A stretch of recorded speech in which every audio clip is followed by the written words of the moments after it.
Assalamu alaikum students. I am your science teacher from Allied High School, Kot Sultan. Today I am starting the amazing science for class 5 and the chapter number 7 we are starting.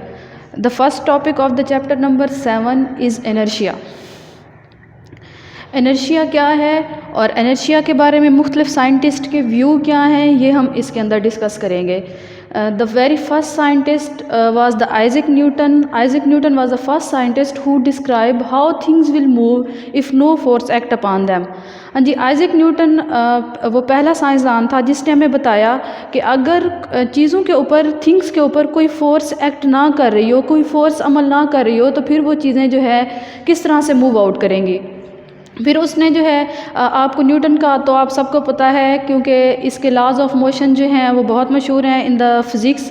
Newton's three laws हैं, 3 laws of motion Newton's के बहुत मशहूर हैं. ये very first law है Newton का और इसकी स्टेटमेंट ये थी कि if something has no force acting on it, it will stay still. If moving it will keep moving at a same speed in a straight line.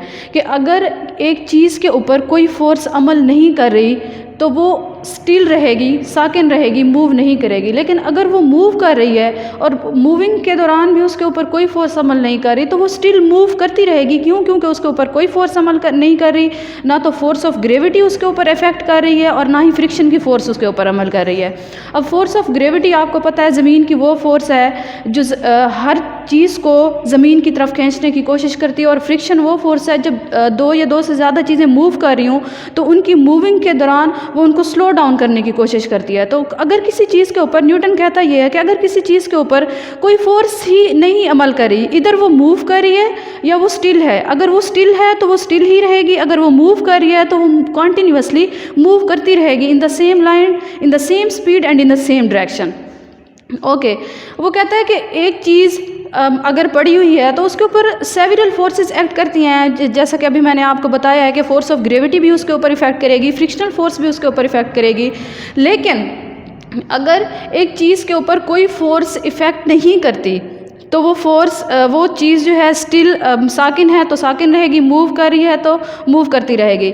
Sometimes यूँ होता है कि फोर्सेस अमल कर रही होती हैं opposite, but forces acts in the opposite direction. देखें, अगर फोर्स ऑफ ग्रेविटी किसी चीज़ के ऊपर अमल कर रही है और उधर से फ्रिक्शनल फोर्स अमल कर रही है तो वो दोनों फोर्सेस अमल कर रही हैं लेकिन अपोजिट डायरेक्शन में कर रही हैं, तो वो एक दूसरे का इफेक्ट क्या करेंगी, कैंसिल कर देंगी. और ये चीज़ भी ऐसे ही बिहेव करेगी जैसे न्यूटन्स फर्स्ट लॉ है. जैसे न्यूटन ने अपने फर्स्ट लॉ में बताया था कि अगर मतलब ये भी ऐसे ही बिहेव करेंगी जैसे उनके ऊपर कोई फोर्स अमल ही नहीं कर रही, जब दोनों फोर्सेस का इफेक्ट ही कैंसिल हो जाएगा. अब देखें, मैं आपको आपकी सराउंडिंग में एक सिंपल एग्जांपल दे दूं कि ये एक डोर है, रूम डोर है. इसको 2 बंदे ओपन करने की कोशिश करते हैं. एक रूम के बाहर खड़ा है, एक रूम के अंदर खड़ा है. ठीक है, दोनों उसको ओपन करने की कोशिश कर रहे हैं. अब जो बाहर वाला बंदा है और अंदर वाला बंदा है, दोनों फोर्सेस जो हैं उनकी एक जैसी फोर्सेस, इतनी एक जैसी अमाउंट में फोर्सेस लग रही हैं लेकिन अपोजिट डायरेक्शन में है. तो वो क्या होगा, उन दोनों फोर्सेस का इफेक्ट कैंसिल हो जाएगा और जो रूम का डोर है वो उसी पोजीशन पर रहेगा.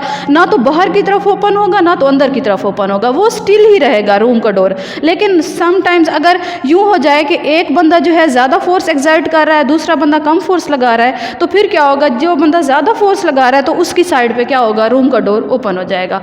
ठीक है, तो न्यूटन फर्स्ट लॉ भी यही था कि अगर किसी चीज़ के ऊपर फोर्स अमल कर रही है, ठीक है, और वो फोर्स, कोई फोर्स नहीं अमल कर रही और वो साकिन है तो वो साकिन पड़ी रहेगी, स्टिल ही मूव नहीं करेगी. और अगर वो मूव कर रही है तो भी और उस पर कोई फोर्स अमल नहीं कर रही तो वो उसी तरह मूव करती रहेगी. ठीक है, उसके बाद जो बेस्ट एग्जांपल है Newton's first law of motion की वो है स्पेसशिप. देखिए, एक स्पेसशिप है, एक खुलाई जहाज़ है, वो खुला में मूव कर रहा है. ठीक है, उसके ऊपर ना तो फोर्स ऑफ ग्रेविटी अमल कर रही है क्योंकि वो स्पेस में है और ना ही कोई उसका इंजन है पुश करने के लिए, ना उस पर कोई फ्रिक्शनल फोर्स अमल कर रही है. उस पर कोई फोर्स अमल नहीं कर रही और वो स्पेस में मूव कर रहा है तो वो कॉन्टीन्यूसली मूव करता रहेगा. क्यों? क्योंकि उस पर कोई फोर्स अमल ही नहीं कर रही. ठीक है, तो ये है Newton's first law of motion. उसके बाद inertia, the tendency to keep going in the same direction and at the same speed is called the inertia.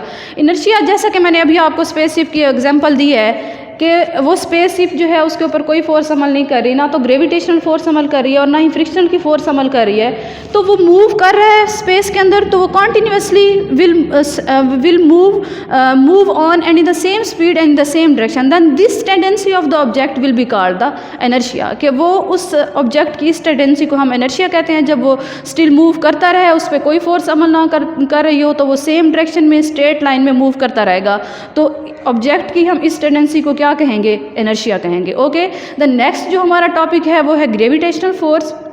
Gravitational force अभी मैंने आपको डिस्कस किया आपके साथ कि ये वो फोर्स है जो ऑब्जेक्ट्स को क्या करती है, makes all things to fall on the ground, कि जो ऑब्जेक्ट्स हैं वो उनको ज़मीन की तरफ खींचती है। ये फोर्स है, ज़मीन ही एक फ़ोर्स एक्सर्ट करती है ऑब्जेक्ट्स के ऊपर कि वो ज़मीन की तरफ खींचे। इसकी मैं आपको बेस्ट एग्जांपल ये दे सकती हूँ कि एक आप ये देखें, एक स्प्रिंग बैलेंस है, एक स्प्रिंग बैलेंस है, स्प्रिंग बैलेंस के एंड पे मैंने एक ऑब्जेक्ट हैंग किया हुआ है, ठीक है। अब ये स्प्रिंग बैलेंस ये ऑब्जेक्ट जो है ज़मीन की तरफ खींचेगा, क्यों? क्योंकि इसके ऊपर ग्रेविटेशनल फोर्स अमल कर रही है। ये फोर्स क्या करती है, ऑब्जेक्ट्स को ज़मीन की तरफ to make all the objects to fall on the ground, ये ऑब्जेक्ट्स को जो है ज़मीन की तरफ खींचने की कोशिश करती है। तो इसका क्या मतलब है कि इसके ऊपर पुल ऑफ ग्रेविटी है, ये ज़मीन की तरफ खींच रहा है, तो इट मीन्स कि उसके ऊपर क्या फोर्स अमल कर रही है, ग्रेविटेशनल फोर्स अमल कर रही है। Okay, stay safe, stay home, take care, अल्लाह हाफिज़।